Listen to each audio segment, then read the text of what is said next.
Howdy, beginning Bitcoiners. Ready to take control of your digital gold? Today, we're wading through the world of Bitcoin wallets. We're discussing 5 main wallet secrets, and the last secret is super juicy to help you protect your treasure. Buckle up, because this is where things get real. Wallet secret number 1. What exactly is a Bitcoin wallet? Think of a Bitcoin wallet like your digital purse or backpack, or the digital wallet some people use on their phone for credit cards and such. A Bitcoin wallet is where you store, send, and receive your Bitcoin. But here's the kicker. You're not actually storing Bitcoin itself, but the keys that give you access to your Bitcoin on the blockchain. That's kind of wild, right? Wallet secret number 2, different types of wallets. There are 2 main types of wallets, custodial and non-custodial. Let's start with custodial wallets. Custodial wallets are like having a safety deposit box at a bank. Someone else holds a copy of your keys, and you must pass authorization to have the door opened for you to access your safety deposit box. For security, it's convenient, but have you ever heard of the saying, not your keys, not your coin? Yeah, that applies here. Custodial wallets do not provide you with the keys to your Bitcoin. If you do find a custodial wallet company that you like, there is the possibility of their doors shutting for whatever reason, unexpectedly with no guarantee that you can retrieve your Bitcoin. Accounts have been locked on many people for various reasons. So, for on-chain Bitcoin, it is recommended that you do your own research into these wallets, in depth, before entrusting your Bitcoin to them. This author, during the process of making this video, has discovered that there are very few custodial wallets without reported issues. Therefore, this content creator is now inclined to suggest that newcomers to Bitcoin temporarily leave their Bitcoin on a major exchange, such as Coinbase, link below in the description, while learning more about your Bitcoin and how to self-custody it. Coinbase Exchange was designated by the SEC to be the official exchange for Bitcoin ETF providers, as part of the regulatory deal to allow Bitcoin ETFs, exchange-traded funds, to come into being earlier this year in 2024. In this author's view, this new fact makes Coinbase a potentially safer bet, as a short-term alternative to a custodial wallet. Another custodial option, if you are dealing with smaller amounts, somewhere under 0.16 Bitcoin, you might like to try out a Lightning wallet, which may be custodial, but is intended for fast transactions, gliding along the top of Bitcoin in a second layer of the blockchain. These wallets are cheaper to use and are for relatively smaller amounts of Bitcoin. Think, sending money to family, buying coffee, or tipping your favorite content creator, wink wink. They are more private, being off-chain, and not as visible to the Bitcoin community. If you want to see our video on the Lightning Network and Lightning wallets, the link is here on the screen or in the description below. Non-custodial wallets, on the other hand, are like having a safe in your own home. You're in complete control of your combination, or in this case, your keys. It's more responsibility, but hey, isn't that what financial freedom is all about? You become your own bank, with no one telling you when, where, or how to use your own money. The ultimate goal of this author regarding Bitcoin wallets will be to encourage new Bitcoiners, as they learn more about the treasure they are accumulating, to eventually move their Bitcoin into self-custody, a non-custodial wallet. Folks will also be encouraged to keep a small amount at the ready in a Lightning wallet for quick use when needed. Wallet secret number 3. What's the difference between hardware, software, and paper wallets? Well, let's break it down. 1. Software wallets. These are apps on your phone or computer, also known as hot wallets. They're convenient and free, but not as secure as hardware wallets.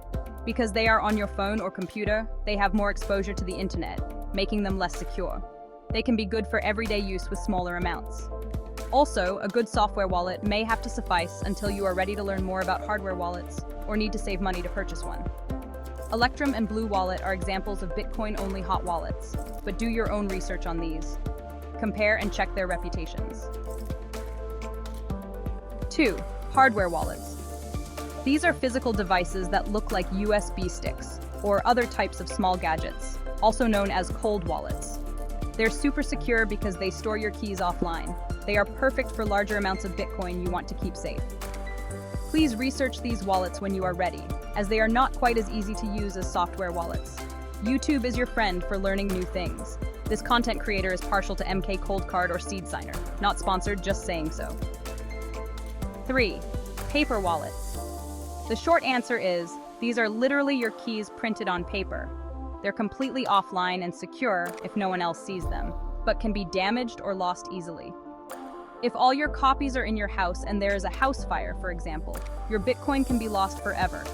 They're not as common nowadays, but some Bitcoin veterans still use them, finding secret ways to write them in books or clever ways to hide them, sometimes in plain sight. An alternative to paper wallets is stamping your keys into a metal plate, and there are kits available to help you do this. Be prepared to have a good hiding place if you take this route. Wallet secret number 4, getting your Bitcoin into a wallet. All right, let's walk through this step by step. 1. Choose your wallet type, hardware, software, or paper. Likely a non-custodial hot wallet or lightning wallet, either one that you've researched and obtained from your app store. 2. Set up your wallet following the provider's instructions. If you are choosing non-custodial options, do make sure to copy your wallet's seed phrase down, usually 12 words in a specific order, when directed to do so, and decide how to protect it. Assume it won't be shown again. And a big tip, do not expose your seed phrase to the internet in any way. No screenshots, no electronic notes saved anywhere, no emailing them to yourself, and no texting them to yourself. Absolutely nothing of the kind. You can thank us later. 3. Get your wallet address. It's like your Bitcoin email address, usually shown when you click Receive. Copy it. 4. Go to your exchange where your Bitcoin is waiting and select Send. 5. Paste in your wallet address and the amount of Bitcoin you want to transfer. 6. Double check everything and hit Confirm. As a safety precaution, compare the first few or the last few numbers of your wallet address with the one pasted into your exchange's sending form. 7. Wait for the confirmation. It usually takes about 10 minutes. Et voila, your Bitcoin is now in your own wallet. Surprise tips for beginners. One extra tip for you. A precaution beginners can take to test the system first is sending a small amount through, say $10. This will incur an extra transaction fee, but it is worth it for peace of mind the first time this is being practiced. Another tip for you.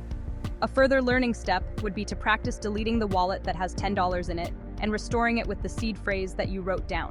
This practice will give you confidence and help you understand on a gut level how non-custodial wallets work. Wallet secret number 5. Protecting your Bitcoin keys. This is super important. Your keys are like the password to your Bitcoin vault. If someone gets hold of them, they can take your Bitcoin faster than you can say blockchain.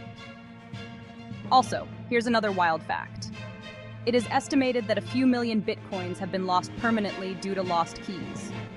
Non-custodial wallets will come with the responsibility of guarding your keys from prying eyes, and maybe setting up your Bitcoin to be passed on to your loved ones when the time comes. Here are some tips to keep your keys safe. 1. Never share your private keys or seed phrases with anyone. And we mean anyone. The first rule of Bitcoin keys: don't talk about your Bitcoin keys. 2. Write them down and store them in a secure place, or multiple places, for your eyes only. 3. When chatting online about Bitcoin, do not respond to people DMing you. They most likely want to divest you of your Bitcoins, and they are very sneaky scoundrels. 4. Consider using a hardware wallet for extra security, start researching, and only use factory fresh models from the companies they were made at. 5. Be wary of phishing attempts or scams asking for your keys. The second rule of Bitcoin keys: don't talk about your Bitcoin keys. Remember, in the world of Bitcoin, you are your own bank. With great power comes great responsibility. Privacy and secrecy. This content creator would like to address a matter of privacy and secrecy. It is not wise to discuss your Bitcoin with anyone, especially specifics. It would be similar to telling everyone that you have a safe at your home with valuables in it. If the word gets out, even amongst people that you trust, the information can make it to the wrong sorts of people. By all means, while keeping as much of your personal details private, such as address and phone number, go ahead and talk about Bitcoin with other enthusiasts, go to Bitcoin meetups, and use apps to connect with other Bitcoin lovers. The Orange Pill app, link in the description below, will help you connect with Bitcoiners around the world and join local events as well. However, it is recommended that you do not discuss your own Bitcoin with others, especially out in the world of normies, people who don't understand Bitcoin yet, who may inadvertently advertise your treasure to the wrong people. We will make a future video about Bitcoin privacy and secrecy, so keep your eyes and ears open. Now, if you're curious to know more about the difference between the shiny, new Bitcoin in your wallet and fiat money, click on the video shown here, 10 Bitcoin facts every woman should know. And hey, if you have wallet suggestions or tips, please leave those in the comment section for the community to see. This content creator and others would be grateful. You're now clued into the basic secrets of Bitcoin wallets. Remember, this information is for educational or infotainment purposes, and not intended to be financial advice. Please do your own research. Choosing and using a Bitcoin wallet is a personal decision. Start small, keep learning, and before you know it, you'll be a Bitcoin boss. Happy Bitcoining.